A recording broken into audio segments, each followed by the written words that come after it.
بسم اللہ الرحمن الرحیم۔ السلام علیکم۔ آج میں آپ کے ساتھ ڈسکس کروں گی مسافر کی نماز کا بیان۔ کتنی دور کے سفر کا ارادہ کرنے سے آدمی مسافر ہوتا ہے؟ شریعت میں مسافر اس کو کہتے ہیں جو اتنی دور جانے کا ارادہ کر کے نکلے جہاں 3 دن میں پہنچ سکے۔ 3 دن میں پہنچنے سے یہ غرض نہیں کہ سارا دن چل کر 3 دن میں پہنچے، بلکہ ہر روز صبح سے زوال تک چلنا معتبر ہے، اور چال سے درمیانی درجے کی چال اور دن سے چھوٹا دن مراد ہے۔ درمیانی درجے کی چال سے کیا مراد ہے، اور 3 دن کی مسافت کتنے میل ہوتی ہے؟ درمیانی درجے کی چال سے پیدل آدمی کی چال مراد ہے، اور ٹھیک بات تو یہی ہے کہ 3 منزل کی مسافت معتبر ہے، لیکن آسانی کے لیے 48 میل کی مسافت 3 منزل کے برابر سمجھ لی گئی ہے۔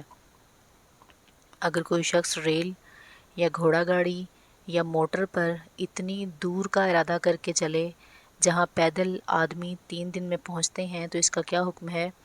یہ مسافر ہو گیا، خواہ کتنی ہی جلدی پہنچ جائے۔ مسافر کی نماز میں کیا فرق ہوتا ہے؟ مسافر ظہر، عصر اور عشاء کی نمازیں بجائے 4 رکعت کے 2 رکعت پڑھتا ہے، اور فجر، مغرب اور وتر کی نمازیں اپنے حال پر رہتی ہیں، ان میں کوئی فرق نہیں ہوتا۔ 4 رکعتوں والی نمازوں کی 2 رکعتیں پڑھنے کو کیا کہتے ہیں؟ اسے قصر کہتے ہیں۔ مسافر کس وقت سے قصر شروع کرے؟ جب اپنی بستی کی آبادی سے باہر نکل جائے اس وقت سے قصر کرنے لگے۔ مسافر کب تک قصر کرے؟ جب تک سفر میں رہے اور کسی شہر یا قصبے یا گاؤں میں پہنچ کر وہاں 15 دن ٹھہرنے کی نیت نہ کر لے، اس وقت تک نماز قصر کرتا رہے، اور جب کسی جگہ 15 دن ٹھہرنے کی نیت کر لی تو نیت کرتے ہی پوری نماز پڑھنے لگے۔ اگر کسی جگہ 2-4 دن ٹھہرنے کا ارادہ تھا لیکن کام پورا نہ ہوا، پھر 2-4 دن کی نیت کر لی، پھر کام پورا نہ ہوا اور پھر 2-4 دن کی نیت اور کر لی، اسی طرح 15 دن سے زیادہ گزر گئے تو کیا حکم ہے؟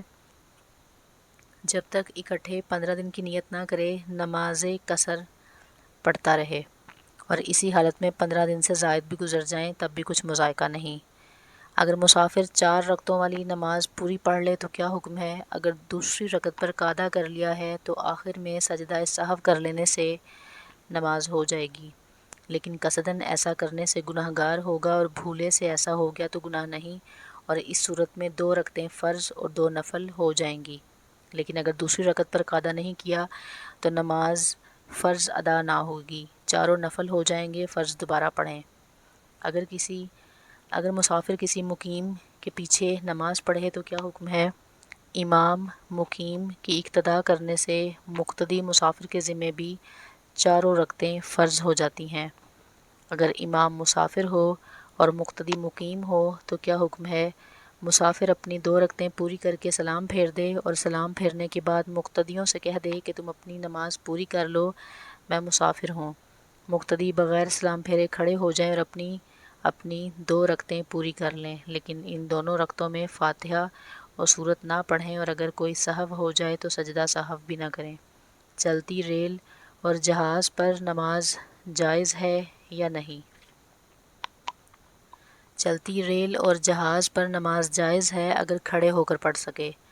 چکر کھانے یا گرنے کا ڈر نہ ہو تو کھڑے ہو کر پڑھنا ضروری ہے، اور کھڑے ہو کر نہ پڑھ سکے تو بیٹھ کر پڑھ لے، اور اگر درمیانے نماز میں ریل یا جہاز کے گھوم جانے سے نمازی کا منہ قبلے کی طرف نہ رہے تو فوراً قبلے کی طرف پھر جانا چاہیے، ورنہ نماز نہیں ہوگی۔ ویڈیو اچھی لگی ہو تو لائک ضرور کیجیے گا، دعاؤں میں یاد رکھیے گا۔ اللہ حافظ۔